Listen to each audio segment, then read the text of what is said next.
Welcome to the Performance Enhancing Podcast. It's like steroids for your brain. A podcast for people looking to live life at their peak potential. Chock full of real-world tools and knowledge that you can apply in your life today.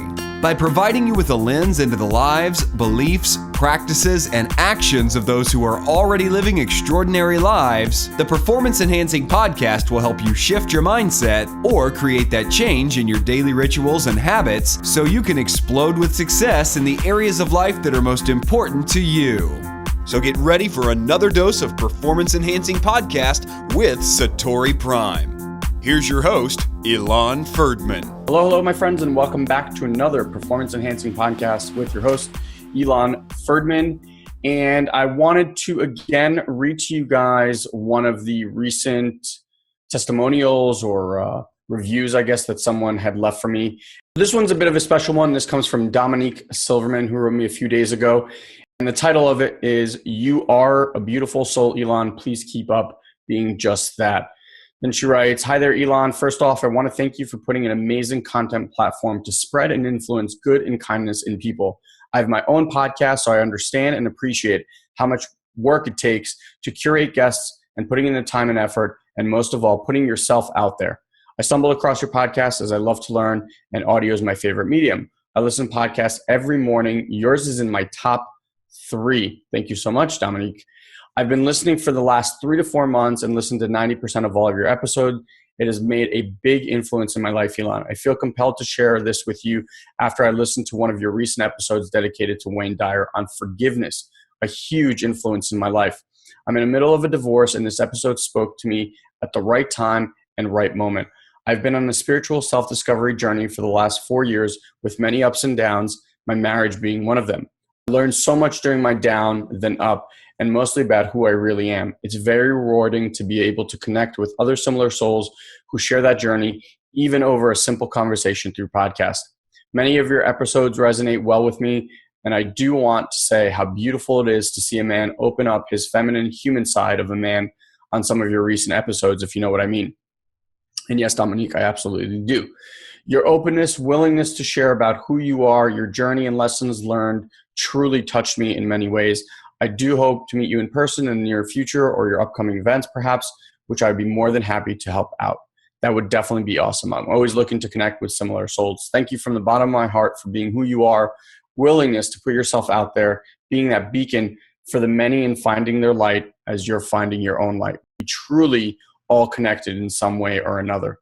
Life is beautiful, and if we can all desire to leave it more beautiful than we came, it would be a truly magnificent day for all of us. With much success, joy and love to you, family, and your team at SatoriPrime. Ilan, keep giving it forward. Dominique Silverman. So I just have to pause here for just a quick second and share some huge news with you. Guy and I, for the first time ever, are holding a live personal development, in other words, mindset-only training this upcoming Wednesday. That's September 30th at 3 p.m. Eastern Standard Time. For the first time ever, we're going to be holding a live personal development only training. We're going to look at the 3 things that stop you from having everything you've ever wanted in your life. So if you've enjoyed any of these podcasts that have to do with mindset, I highly, highly urge you to get onto this one-time only and first time ever personal development webinar. So again, it's this upcoming Wednesday, September 30th at 3 p.m. Eastern Standard Time. All you have to do is head over to SatoriPrime.com/PD, the letter P like Paul, D like David, PD. SatoriPrime.com/PD, and you'll be able to register right then and there. So wanted to share this huge news with you. And now let's get back to the show. Dominique, beautiful, beautiful. Thank you so much. And obviously coming from someone who knows what kind of work and effort goes into this, it just somehow means that little bit more. So again, I just love getting these. I will keep sharing them as long as you keep writing them. I actually reached out to iTunes because I realized that a lot of the reviews that people are leaving are just not showing up. I'm not really sure why that is, but please keep leaving them. It definitely helps us in what we're trying to do here. So on to today's episode. So today's episode, I have a special guest who, his name is Dr. Isaac Jones. He's become a good buddy of mine and one of the smartest people when it comes to health, nutrition, and physical well-being. If you guys remember, I did a series back in the day with Dr. Anthony Beck. Well, Dr. Isaac Jones does something very similar, and he actually focuses on enhancing top performers. So people looking to live at their peak performance, that's generally who he works with. He's been able to work with some billionaires. He's actually worked with the royal family in Saudi Arabia. So very, very well-spoken and incredibly knowledgeable human being. In fact, just to give you an idea, the focus here is away from typical medicine, which I'm not a big fan of, which is, as Dr. Isaac says, pharmacology. So basically doctors are learning what pills to prescribe people to kind of offset the pain, not deal with the actual issue, which if you remember my interview with Dr. Beck was very similar. So Dr. Jones actually focuses on nutrigenics, which is altering your genome through nutrition. And just to give you an idea, a typical doctor will learn about 15 hours worth of nutrition education during their entire medical education. Dr. Jones has put in 2,000 plus hours to date in that field alone. So it's a cool story about how he came to this, but it was basically through his own health struggles that he chose a life of helping others. And I found that to be really inspiring. And so we're going to talk about all sorts of ways and diets and do's and don'ts in this 2-part series. So let's jump right in to part 1 of my interview with Dr. Jones. Enjoy. Welcome back, everybody. I'm really excited. We have a really unique guest today. So if you ever wanted to learn about entrepreneurship, how to be healthy, and how to be completely at the top of your game, or as he calls it, peak performance, Dr. Isaac Jones is the man to talk to. So Dr. Isaac Jones, welcome. Hey, thank you so much. I look forward to adding value. Awesome. I'm sure you will. So before we get going into this, tell people a little bit about your story and how you help people, and we'll get into the rest of the stuff. Yeah, well, I want to be an agent for change in people's lives. I want to help paint bigger and brighter futures for people so that they can accomplish more in less time, so that they can really, fulfill on the vision, the dream, the calling that they have in their life. And I was hit in high school and even in elementary school with a really challenging time frame where I wasn't able to focus. I had major brain fog, had some really interesting skin challenges, had some eczema, athlete's foot I couldn't get rid of, and I had acne all over my face. Really a humiliating time in my life. And I was one of the kids that just could not focus as well in class, and I needed extra time to take the tests. And I ended up going in to get a psychological assessment done. They diagnosed me with dyslexia and ADHD, which is very common in entrepreneurs nowadays. But what they did was they just put me on medication. And I wanted one medication after another. I was on Accutane for my acne. I was on Adderall for my ADHD. I was on all these different drugs. And eventually my immune system was weakened. I'd get sick and throw me on some antibiotics that completely messed up my gut microbiome and gut flora. And, there's this positive feedback loop that can take place to create even more challenges within the body.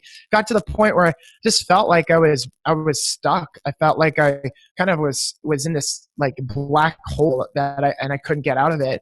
And so my mom, who's, to this day, my biggest hero, because she saw what I was dealing and she did not stop. She would take me from specialist to specialist. And once the medical system, failed me, we went to an alternative path. So we started working with some of the top health physicians in the area and people that were really focused on holistic healthcare. And so it was through that process of working with these 2 doctors in particular that completely transformed my health. They looked at what was going on inside of my gut.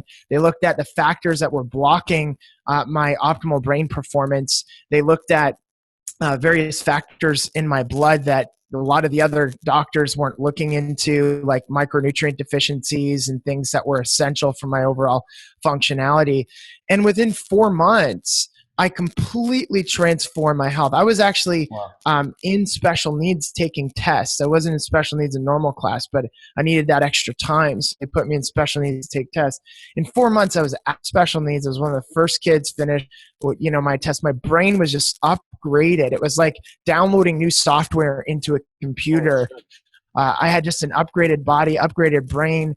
My energy completely took off. My athletic capabilities through the roof. I ended up getting an athletic scholarship, but I actually ended up taking the academic international scholarship to go to the most prestigious health and wellness university in the world, in the United States of America, from Canada, where I was born and raised. So it was through that process that really inspired me to become a doctor, to help other people like the way I was helped. And my whole goal has always been to influence high-performing individuals, like entrepreneurs, and help multiply their capabilities through helping remove the interferences that I was dealing with, that a lot of people don't recognize they're actually dealing with on a daily basis. It's a different world that we're living in. And unfortunately, the medical practitioners that are graduating, they don't have the type of education that is necessary to get people to high levels of performance in a long-term sustainable way. Yeah. Well, amazing story. By the way, how old were you when this happened? So I was dealing with skin issues and athlete's foot and all that for around 8 years, on and off of medications. My brain fog went away after that 4 months and completely transformed my health, but my skin challenges never went away until I was in my doctorate program, and I learned even more about optimizing cellular health and maximizing the epigenetics of the body through nutrigenomics, which is the way that nutrition impacts your genome, metabolomics, how the things that impact your metabolism impacts your genome, and herbalomics, which is how herbs and different factors in the environment end up impacting your genome. So I literally started turning off all these disease genes in my body, and that's when the next transformation took place, which was literally around 12 years ago. And I've been, after graduation, the last 7 years, I went into a virtual health practice where I'm literally drop shipping labs to people around the world, to New York, Sydney, Australia, London, England, work with the royal family in Saudi Arabia for a bit. So it's been really awesome, but it's enabled me to reach more people and to connect with a lot of really awesome individuals around the world. It's crazy to me, and now as a practitioner, it's funny to hear that a doctor made such a profound difference in your life, and then that kind of spiraled your life into, how do I become that for others? And here you are doing that now. I'm actually really impressed with your mom, in the sense of, and I'm curious your opinion on this. I can probably guess, but I see the medical profession today, doctors, like you said, come out, and because it's a business, and because I think insurance is making things so difficult for doctors, they become more of a pill pushing, agency. And then parents, because they've gotten lazy about dealing with their children, which is why I think your mom it was like a miracle that she did this, because it's so easy to just say, my kid suffers from this, this, and this. I'm going to stuff pills down his throat. He'll be fine. I'll be okay, etc. So A, kudos to your mom, but B, like, knowing what you know now, and Adderall, Ritalin, all of these things, I'm just curious, what's your take, having gone through them and now having this medical background with these kind of medications? Yeah. Well, it's funny because as I was working in the largest health center in the world in Orlando, Florida, we saw thousands and thousands and thousands of patients every week. And I met this woman who worked in Central Florida that was a pharmaceutical rep. And I wanted to hire her for a position that we had in our office. And I was trying to get do whatever it took to hire this girl. And she was one of the top reps in the area. She was going around selling drugs for one of the largest pharmaceutical companies, the second largest in the world. And I couldn't compete on price because the pharmaceutical companies were giving her like 6 figures plus a car, plus a computer, plus this, plus that. And eventually I ended up marrying her. So long story short, she's now my wife. Exactly. So, but what was cool about that experience is that I got a kind of peek into what it's like as a pharmaceutical rep and working for these big pharmaceutical companies. And later on in 2010, the company that she worked with ended up getting a $3 billion lawsuit against them. They had to pay out because they were sweeping all this research under the rug, and the drugs that they were getting approved by the FDA were truly that it was a distorted research that they were showing the FDA, et cetera. And perhaps there was some, buying of power or whatever it may be in the FDA. I wouldn't put it past them. But what the pharmaceutical companies would tell her is that the best story wins. And so she would go around, telling the best story to the doctor. So really what is, if you look at the way that the profession is set up, right? The average patient will see a medical doctor in America less than 5 minutes a year, an entire year. So medical doctors, they graduate from school and they're forced into this model, and it's not their fault. There's a lot of really well-intentioned doctors out there that are very well educated, but they're educated in pharmacology. They're educated in drug interaction. I've got over 2,000 hours of nutrition education. They've got 15 hours of nutrition education, right?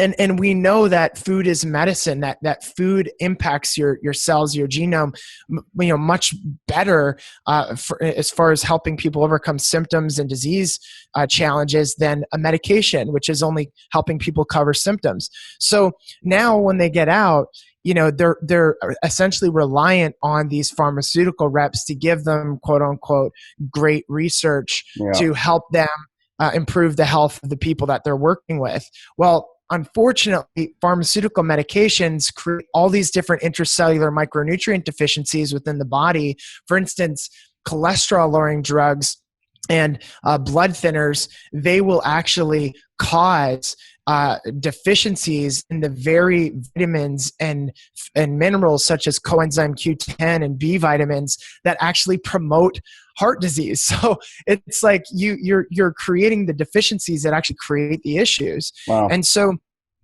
they're dependent on the education from these pharmaceutical reps. But back in the late 1980s, they switched from third-party research to bringing research in-house. So they were reliant on, Harvard and all these universities to give them the research to get their drugs approved. But then it took so long to get the drug to market.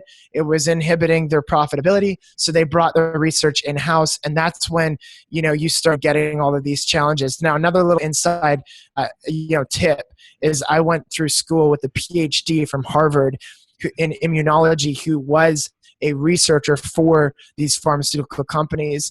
And what she said is that she was sick and tired. I said, why are you wanting to become a doctor after getting your PhD at Harvard? She said, I'm sick and tired of having the outcomes of my research dictated by the people that are paying for the research. Wow. So essentially she's saying that the research has been essentially paid for and they're expecting certain results so that they can make a certain amount of money on what they're wanting to come out with. So again, it's a broken system.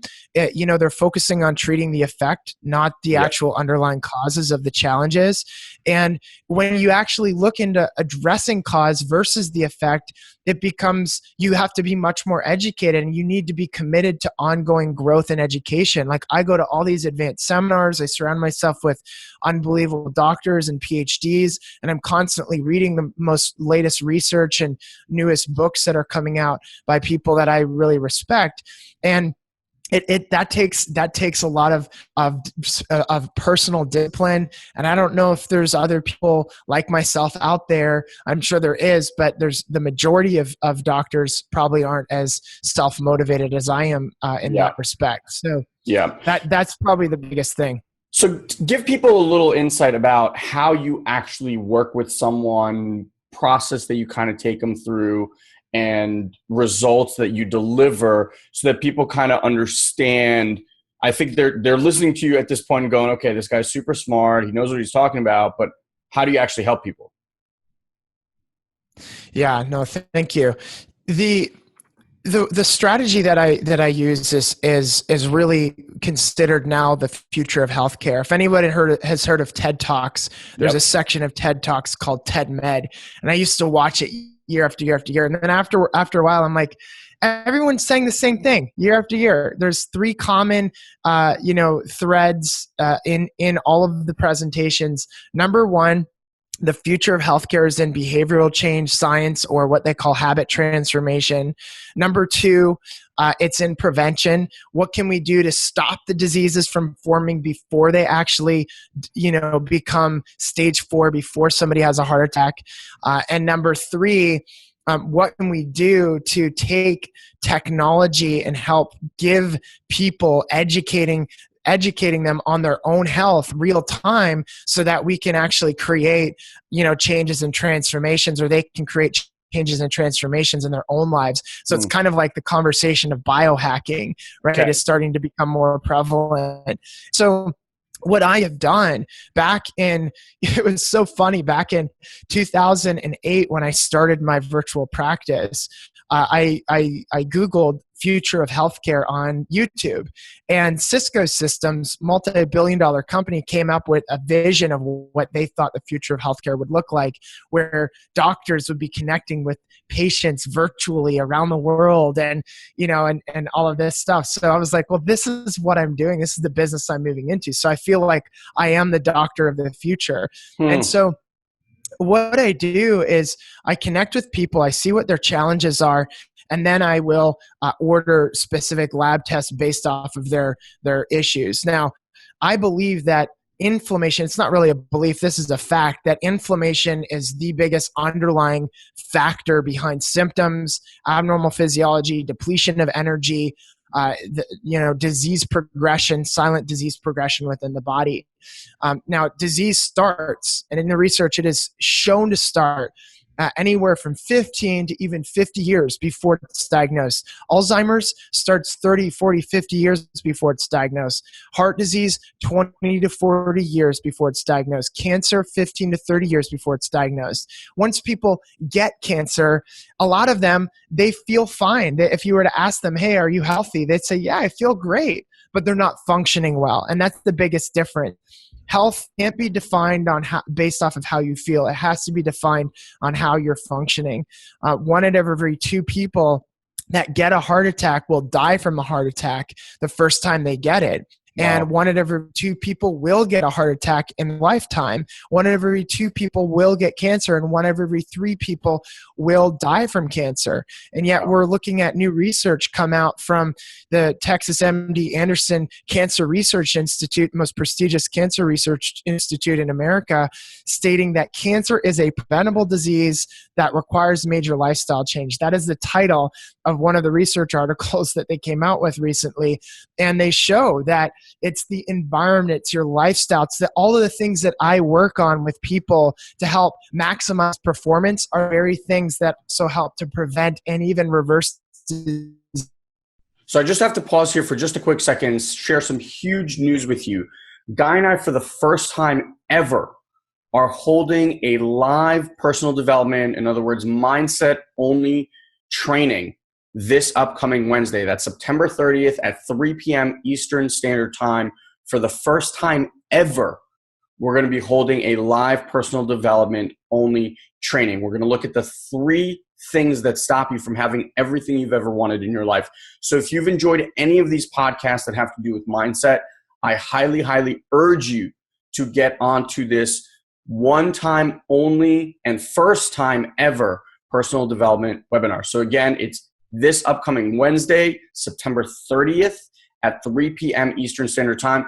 All you have to do is head over to SatoriPrime.com/PD, the letter P like Paul, D like David, PD. SatoriPrime.com/PD, and you'll be able to register right then and there. So wanted to share this huge news with you.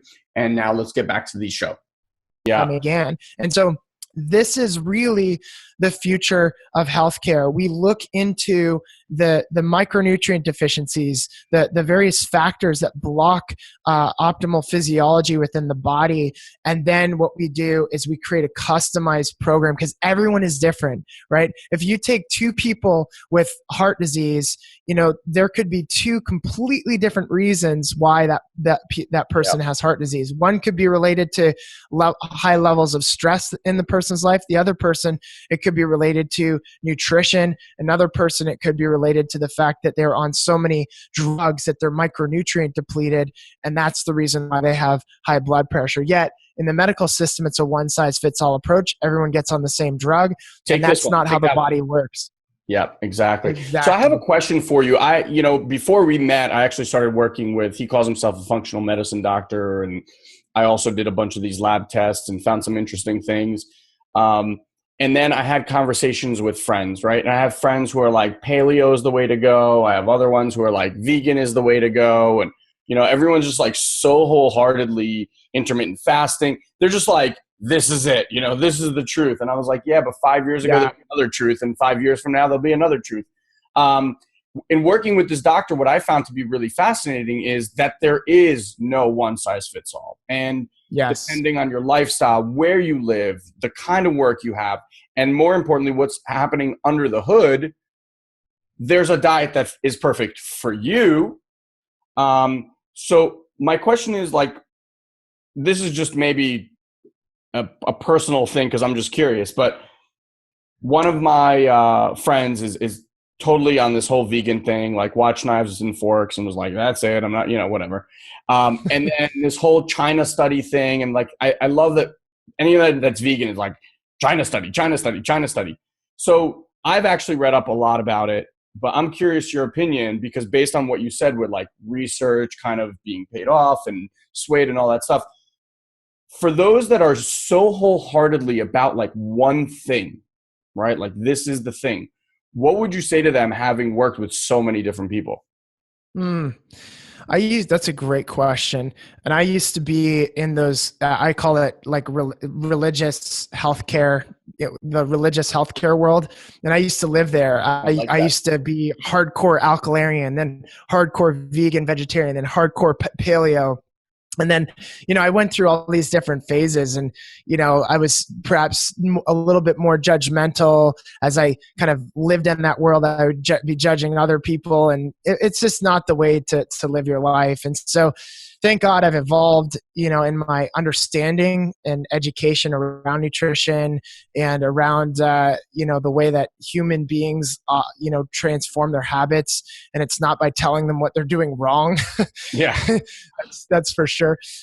But essentially, there's truth to consuming a vegan diet. There's truth to consuming a vegetarian diet. There's a lot of truth to paleo. There's a lot of truth to the ketogenic diet and low carb, etc.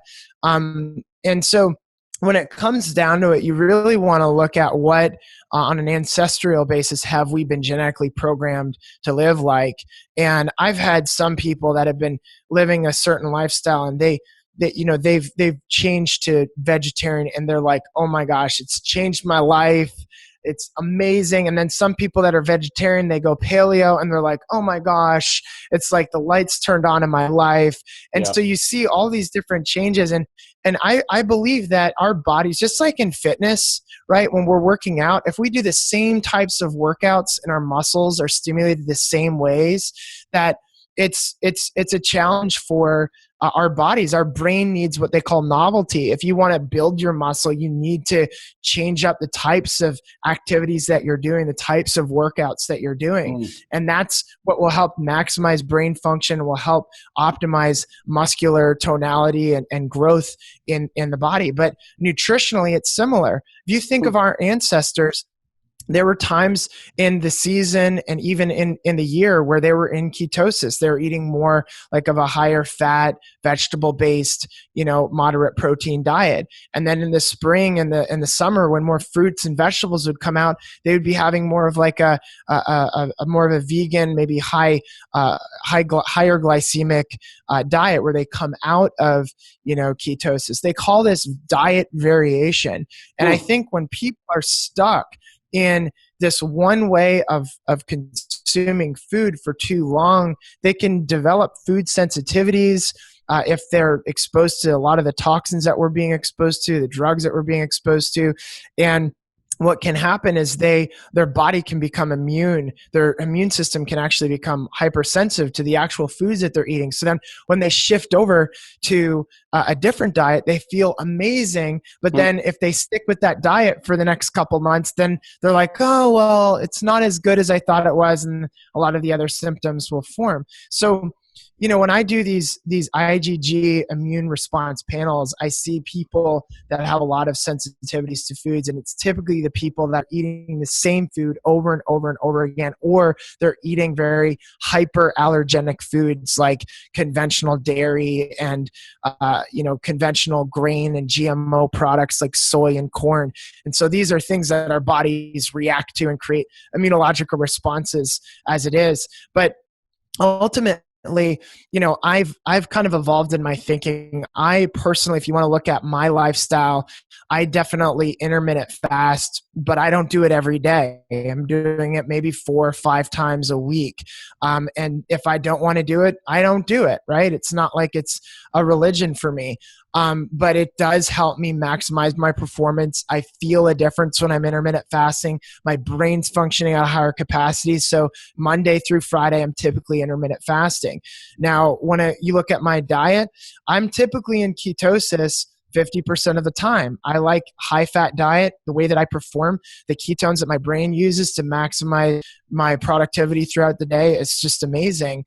But on the weekends, if my wife wants to go out to eat, or if she made us some almond flour cookies or something like that, then I'll be eating those, and certainly I'll be getting out of ketosis.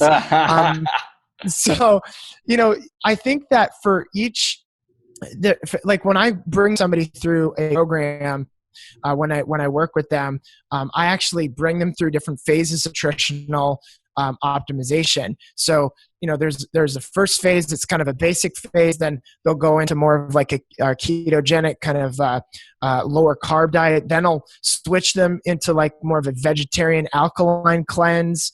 They'll do that for 7 days. And typically some of those meals and the strategies that they learn, they'll stick long term, because of the way it makes them feel.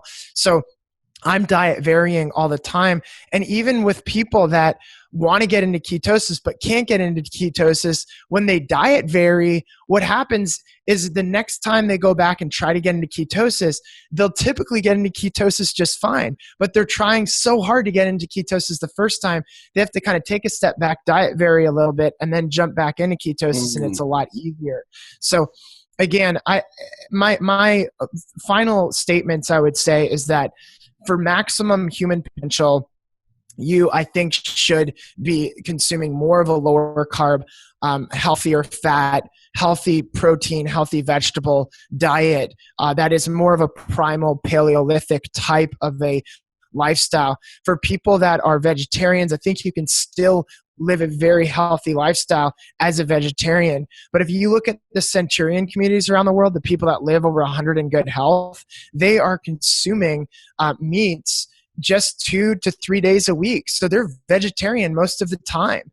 So, you can kind of like play with this type of new understanding of diet variation and kind of experiment with one and the other, maybe do a really strong kind of juice raw food cleanse, and then, go back and do a vegetarian diet, and then back to like a paleo or primal. But I stick with the primal. I think there's lots of healthy organic grass-fed dairy products that I think are full of healthy fats and things of that nature that are unique to maximizing your health and so on and so forth. So really great question. And sorry if I gave you a long answer there. No, not at all. So yeah, I'm really glad Dr. Jones actually gave kind of that longer version of that answer, because I really do believe that a lot of people, even in my circle, hear of a diet and then just stick to that one diet, thinking that that's the best thing for them and really everyone around them. And I know that's not the case, because once you look under the hood and once you do these labs and once you figure out how your system operates, and even the thing that he speaks about with diet variation, I think that's something that a lot of people don't understand. They choose, I'm a vegan, or I'm paleo, or I'm going to intermittent fast. And they just don't understand that it's different for every human being. And even for different times in the year for you, it's different. And I think that's a very, very important point to understand. So hopefully you enjoyed part 1 of my interview with Dr. Jones, and make sure you look forward to the next week and next episode, where we'll be discussing a lot deeper into the how-tos. I asked Dr. Jones a very straight question in part 2 about this being more of a expensive form of living and how other people can't afford it. And he gives some incredible solutions, which I think for many people will be very enlightening. So hopefully you've enjoyed this. If you have, please reach out to either me or Dr. Jones. You'll have all the links available to you. And let us know what you thought, where you're struggling with, if you'd like us to follow up with anything. Again, always looking to hear from you guys. Until we speak again, have an amazing, amazing day, my friend. Thank you for joining us on this week's Performance Enhancing Podcast. We've taken this pep talk and created a custom